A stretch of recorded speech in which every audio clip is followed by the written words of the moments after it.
Hey, welcome back to Club Junkie's League Night. What's in the bag? Week 18. Yes, 18 out of 20, or 17 weeks already done. We're on the 18th. We go through 20.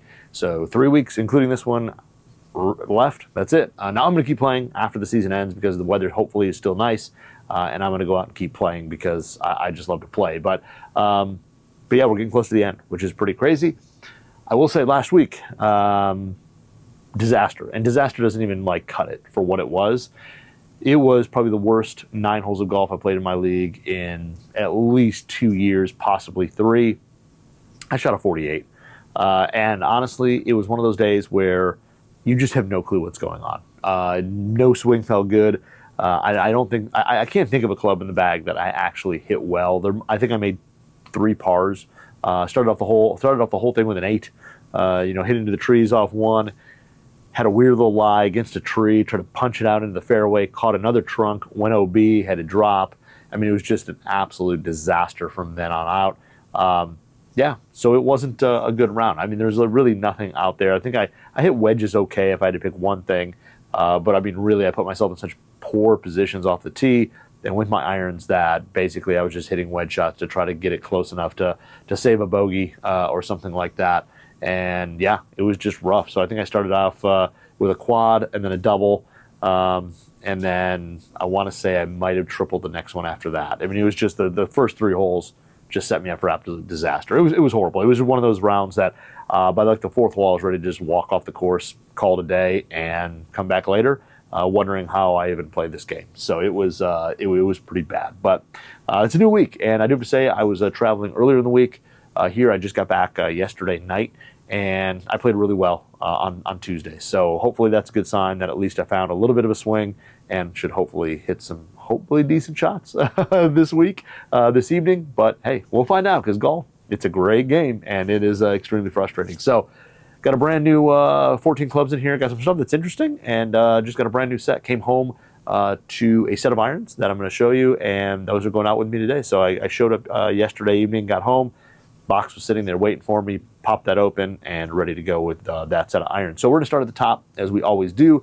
And driver is going to be something unique. Some people ask me about this every once in a while, and I think with the popularity of mini drivers, this has come into question because it's kind of an interesting play. But this is going to be, I'm going to call it, like, what is it? They call it the Thriver. It is a PXG 0211 head, but it's a 12-degree head that I had kind of laying around a couple of years ago, and I built it into kind of a mini driver. It's super short. It's like 43.5 inches long. Add about a bunch of lead tape, have a little bit of hot melt in here to get the head weight back up. It's still a little light. It's like D0, I think, in terms of swing weight, so it's still kind of light, which I wanted to just kind of mess with. But this is a 12-degree head. It's actually set up 1 and flat, so it's 13 degrees and flat as a loft, and this thing is a full-size head. So it's a titanium head, whatever, and I built it up super short. So super forgiving head, high launching, but we put a short shaft on it, and I've actually been able, I've hit it off the deck like once or twice as well, but I built this thing super short to see how it would work. And in here is a Fujikura Ventus Black 6X cut down. It's tipped a little bit because there is some head weight there. I think it's tipped like 3/4 of an inch, and then butt cut down to, like I said, I think it's 43.5 when I built it. I built it a little while ago, and I first messed with it, and it was terrible, but I didn't have enough weight in the head. So I added a little bit of weight, and honestly, it feels pretty good. So I haven't hit it yet this year, but I want to go hit it and see. Driver's been such a struggle this year. I want to find something I can hit off the tee, get it in play, and we'll see how this goes. The one thing that's kind of amazing is that a lot of PXG heads, when you raise loft, they tend to get a little bit shut, and this one actually looks okay. It's a hair shut at address, but it's not too bad. So this is the old 0211 head. This was like the super forgiving higher launch head they made a little bit ago. And yeah, it's just one of those high lofted heads I had laying around. So we're gonna go see how this one goes. I don't know if I don't think I've ever actually played it on a course. I think when I first built it a couple of years ago, I think I brought it with me once to play on a course. I might have hit it once, but we're gonna go take it. I think we're playing the back 9 this week in the league, so I'm gonna have ample opportunity to hit it off the tee. And yeah, it's kind of paired up with a low launch, low spin shaft. Haven't played Ventus Black for a little bit. It's just not a shaft I typically play, but with this much loft, it's kind of a cool combo. Now, the interesting thing is that people always say, like, you know, instead of a mini driver, why don't you just do this? Build up a high lofted head with a short shaft. And part of it is you got to get the head weight right. You got to add a lot of head weight to the heads. And then the other part of it is that really for mini drivers, the CG location is a little bit closer to the shaft, so it rotates a little different through the swing. And this kind of just feels like a short driver. So, but we're going to play this one, see if I can maybe hit a few fairways. I'm looking for kind of anything in the driver category right now to get it out there. But yeah, that is the PXG 0211 head, 12 degrees, turned up 1 and flat with a Fujikura Ventus black, tip 3/4 of an inch, 6X tip 3/4 of an inch, and cut down to 43.5 inches. So it'll be an interesting one. Hopefully we can hit a few fairways with it, and I think it should be decently long. Like, it won't be crazy, but I think it should be decently long. Now moving to 3-wood, and 3-wood, we're going to break out the Cobra DS-Adapt X 3-wood, the 15-degree head. We're playing in A1. We're just going to leave it in A1, the standard position there. This thing is that kind of blend of distance forgiveness. It's got some speed. But overall, I like the shape. I think Cobra did a great job, a little more rounded than some other 3-woods out there, but a good overall shape, decent face depth, so you should be able to hit it off the deck, hit it off the tee. If we're playing the back 9, which I think we are, I don't think, I maybe hit it on 11, and that would be about it. I mean, I always say maybe 17, but I never do. I always hit driver on 17, even though I say I'm going to hit 3-wood. But I might hit on 9, so I would say 11 and 9, or 11 and 18 would be the two that I'll probably hit it on.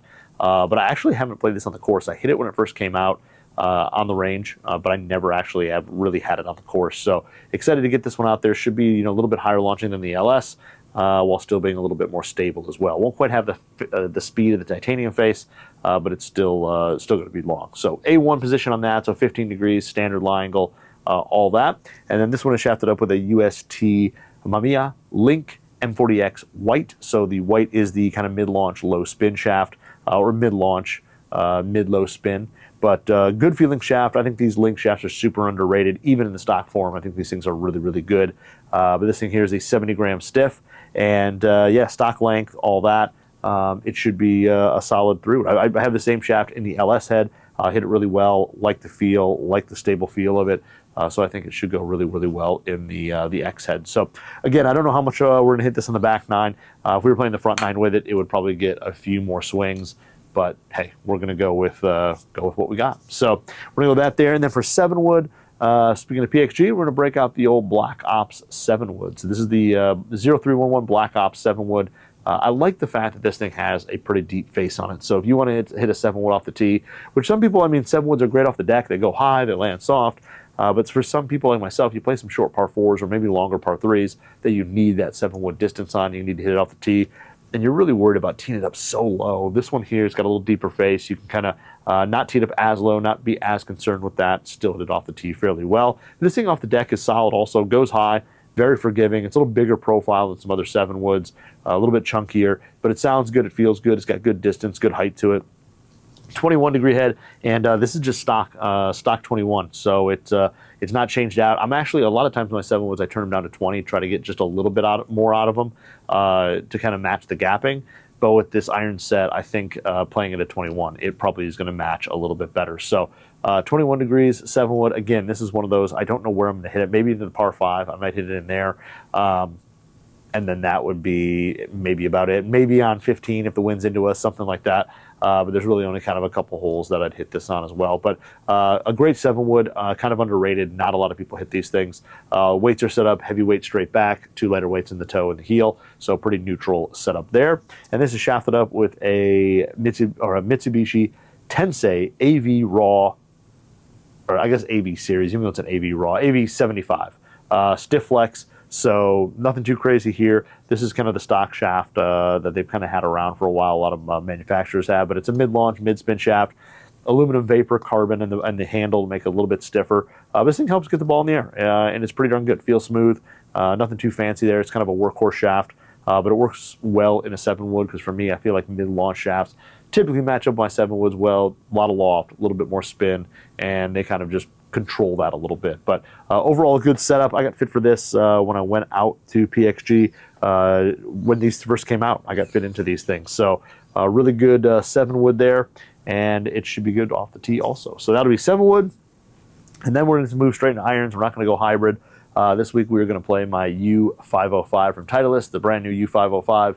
I think I put this in the bag a little bit ago, but I got fit for this thing. And out of all my T-Series iron fitting stuff, this was the biggest surprise. How high, how easy this thing is to hit. It's awesome. It looks great compared to last year's 505 or previous gen. Definitely a little bit smaller, more slimmed down, great sound and feel out of it. It just looks more like an iron than a big utility. So I really like this thing. It's actually bent 2 degrees weak to kind of match my iron set. But this is the 4-iron version, and it looks really good. Bent 2 weak, it looks awesome because it takes a lot of the offset out of it. So looks really, really good from address. And I believe it might be 1 degree flat, but I think that's what the spec is on it. But really high launching, easy to hit. Probably the easiest, highest launching a utility iron I've ever hit. So this one's shafted up with the Graphite Design Tour AD-HY shaft. It's an 85 stiff. This is their kind of hybrid shaft, and this one here, just a softer profile than DI-IZ-VF. Just overall, just a little bit softer, a little bit more flexible. Launches the ball more mid-high, kind of mid-spin as well. So really good, smooth feel, very consistent, while still offering you a little bit more height and a little bit more spin to go into those greens and hopefully get it to stop with a 4-iron. So the downside with this one here, compared to my other utilities, it's not quite going to go as far. I don't remember exact yardage on this, but you know, my other 4-irons, hybrids, utilities, I'm aiming for that like almost 200-ish, like 195 is kind of my number I want to go with this thing. This one here, a little bit shorter than that, so it'll probably be that 185 to 190 number, but really, really forgiving, really easy to hit, and it looks awesome. So that's 4, and then we go into 5 through pitching wedge, and it's going to be my brand new Titleist T250 launch spec. You can see the little star down there on these. That is the launch spec version, and these are basically T250s that are built weak. They're not just bent, they're built weak. I think the 7-iron is like 4 degrees, and the pitching wedge is 4 degrees. They're basically like one club weaker than the standard T250s. Now, they're designed that way. They're not just bent, so the soles are correct. They don't have just a ton of bounce. And then the heads are also a few grams lighter to be built up with lighter weight shafts and things like that. So these things here, just got them in. This was the box that was waiting for me when I got home. I got fit for these a little while ago, and it was just one of those, the launch spec heads were just not available at the same time. The T250, 150, 100, 350 heads, those were all available. These took a little bit longer, so just got them in, which is awesome. Just opened the box, never been hit on a course, but on the range at TPI out there, I was hitting these really, really well. So 5 through pitching wedge in these. The pitching wedge on this is going to play 47 degrees, so definitely much weaker than at least 2 degrees than anything else I play. And honestly, even 3 degrees compared to some of the other sets. Like my T150s were 44 pitch. These are 47. So they are, you know, they fly super high. That was the main goal of this. Like my peak height goes, you know, at 100 feet, which for me is really high. And they just aren't crazy long, so I will lose a little bit of distance, which is why that 4-iron is bent weak. These are about 3 to 5 yards shorter than, like, say, my T150s. So going to be a little adjustment going in terms of knowing that, hey, I can't hit the exact same club into the green at the same yardage. I will have to club up a little bit, but I should be able to hold any green out there no matter how firm, fast, whatever it is, because these things go high in the air. And I love the fact that the new grooves on these, they spin really well out of the rough, because I've been in the rough a lot, and having a little bit more control out of there should be good. But I like the look of these things. They look great. You set them down, pretty minimal offset. Top line is kind of a medium, almost thinner look. Really good look from Titleist. And the back, of course, looks super classy without the badge or anything, just being kind of the full metal, kind of muscle back look. But got 5 through pitching wedge in these, and they're shafted up with Aerotech Steelfiber I-95 CWs. In stiff flex, these are the constant weights. We went a little bit lighter. My old T150s were 110s. These are the 95s, a little bit lighter, and basically was just trying to get a little bit more speed, you know, to get some of that distance back that we kind of lost. So went a little lighter, hit a little, get it going a little faster, add a little ball speed. And these things, of course, you know, they feel good. They sound good. Everything about them. They're really solid graphite shafts. I really liked my 150s I had before. So we're going to play 5 through pitching wedge in those. And then for wedges, we're going to get a little bit wild. I just did a video, if you hadn't seen it yet, on kind of wild wedge builds. And the latest one I just did is the JP Premier. So JP Golf, if you're not familiar with JP, has been a long-time wedge maker. Been making his own wedges since like 2010. and these are his JP Premiers. So I did these in the video. The big thing about them is his sole design. These are, they call it a camber sole. It's got a really kind of blunt leading edge there, and then a lot of roundness to it. And these things basically just built for turf interaction. They're not going to dig. You can get really steep. You're going to hit the ground, glide right through, shallow divots, but they still offer versatility if you want to open the face or hit some type of other shot, play it out of the bunker. So this first one is going to be a 50 mid bounce. You can tell the mid bounce by the 2 rings on the hosel. But these are pretty cool. It's got the platinum back. The head is actually 3-piece design. So it's got a forged body on the front, a titanium plate on the back to cover the internal tungsten weighting and other weighting they have in there to make them balance out, have a little bit higher CG for a flatter ball flight. So they look absolutely beautiful. They're really cool. It's kind of got this like kind of like etched in look on the sole there. This is the platinum one, magenta JP logos, but this is a 50-degree, BB&F ferrules on it. It's a pretty cool design, but these things I'm excited to hit them. I've hit he makes a wedge called the Camber, which is a 1-piece wedge. I've hit that really, really good wedge. Great turf interaction, really good spin. So I'm excited to hit the Premiers and see how they compare. And then these are shafted up with the brand new VA Composites Synyster 120s. So they Synyster shaft, they had 110s, and now it's got a 120. Victor does over there. So a little bit heavier weight. These are 120 stiffs, and these are, just a little bit heavier weight. So some players had the 110, wanted something a little heavier. Here it is, and this thing here should offer kind of a mid-low ball flight. Still have some spin to it, super stable. I've hit the 110s, very stable, great solid feel to them. So excited to hit these in the 120s. Now these ones here, I did step them a little bit differently. This one is stepped just like a pitching wedge, the gap wedge is, so the tipping on it is exactly the same. The other two I did tip slightly differently. So standard length, but these things should be really good. That's going to be the gap wedge. And then for the sand wedge, we're going to go with its sibling, and this is going to be the black version. So, of course, this wild build, I did different finishes, different colors, but this is a 56 in that same Premier wedge, just done in all black. The gloss black looks super good. And even though, like, the back here and whatever looks a little crazy, it looks like a lot going on, from a dress, these things look just really traditional. They're not too crazy looking. They're really classic shaped. They got great grooves in them, and, they just look really good. Like, straighter leading edge. Overall, like I said, from here you may say, oh, it's kind of busy, but when you look down on it, it's going to look really, really good. So this is the black version, 56 mid bounce as well, and again, a lot of decent heel toe relief there. So if you're going to open the face up a little bit and hit a little higher lofted shot, you can definitely do that. So they have the 56, and then this also has a VA Composite Synyster 120 in there. And this one here, tipping is a little less. So the 50 has a 3.5-inch tipping because that's what they recommend for pitching wedge and wedges. Went to 3 inches on this, so a little bit softer in the 56. I don't hit a lot of full shots with this, so make it a little bit softer, have some little better feel to it. But this should be a good setup there for the sand wedge. And then the final wedge in the group, if you can guess, is going to be the 60-degree version. So this one's kind of cool. It's got the blue titanium back on it, lime green JP logos.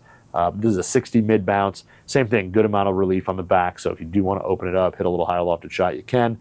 Should still be great out of the bunkers and playing solid, square face shots.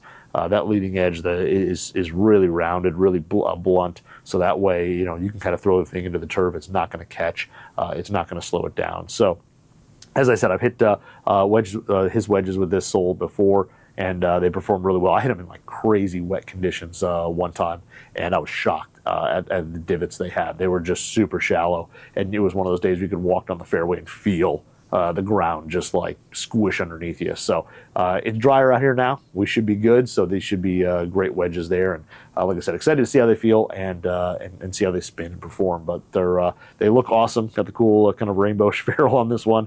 And same thing, shafted up with the VA Composite Synyster 120. Now this one is only tipped 2.5 inches. So this is actually tipped kind of more like an 8-iron. So kind of soft step twice or 3 times, whatever you want to consider it. So this one here should again, the same thing, play a little bit softer. I don't hit, this is like around the green. I don't hit anywhere close to full shots or even 3/4 typically with it.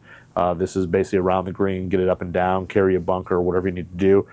So this one here is set up a little bit softer as well. So those are the 3 wedges, those JP Premiers. And then for putter, we're going to break out a putter I haven't used in a while. And it is my Dan Carrier zero torque prototype. So Dan Carraher, if you're not familiar with him, longtime phenomenal teacher, teaches players of the highest level, makes his own putters as well, does a lot of traditional stuff, some really beautiful blades and things like that. And just a little while ago, he came out with a zero torque putter, and he basically contacted me, said, would I like to try it? I said, yes, I would love to. So it took it, he sent me this, and I love it. It's super compact, a little bit more traditional blade look. This one's kind of got like a rust patina, but it's made out of steel. It's not aluminum. It's a great feel to it, deeper mill, milling on the face, so really good feel, nice sound off the face, and it's got a really good feel through the stroke. When you some zero torque putters, they don't feel like the face is kind of like going through impact as much. This one definitely has that. So as you putt with it, it feels like that face just wants to stay square, and it kind of pulls itself through impact there. So really like the look and feel and the sound of this thing. It's really, really good. Dan did a really, really nice job with these, and he's done really well. I know he's sold a bunch. A lot of people have been really impressed with these putter heads. So highly customizable. He'll do a bunch of stuff for it, with it. So I've been a big fan. I just haven't used it in a while. And this thing here is shafted up with a KBS Tour GPS 120. So this is the graphite putter shaft from KBS. Definitely a little bit stiffer than steel, but not crazy insane stiff. Has a little feel to it, but it's kind of nice because it softens up a little bit of the sound and feel of the putter. So really adding to how good this thing feels. So Tour GPS, and then we've got a Super Stroke Tour 2.0 grip on there. This is like one of the older Halloween edition ones, kind of with the Headless Horseman on there, and I think it's kind of a cool look. I think it's a pretty good design they did there. But the Tour 2.0, I typically don't use a lot, but I found like on this putter and some of the more like zero torque mallets, I've been a big fan. It feels pretty good in the hands. That reverse taper, it's been a while since I use these things, and it does kind of quiet the hands, quiet the wrist a little bit, and this combination is really, really good. So 33 inches long, not super long. I'm a short guy, but this should be a great putter. And like I said, I haven't used it in a little bit. So that is that. And that is my what's in the bag for week 18 of my men's league. We're getting close to the end. So check back next week. I'll let you know how everything goes with this set. Hopefully way better than last week, because boy, that was a disaster. But hopefully we play a little bit better. I'll report back, and we'll jump into probably 14 new clubs for next week. So we'll talk to you next week. Have a good one.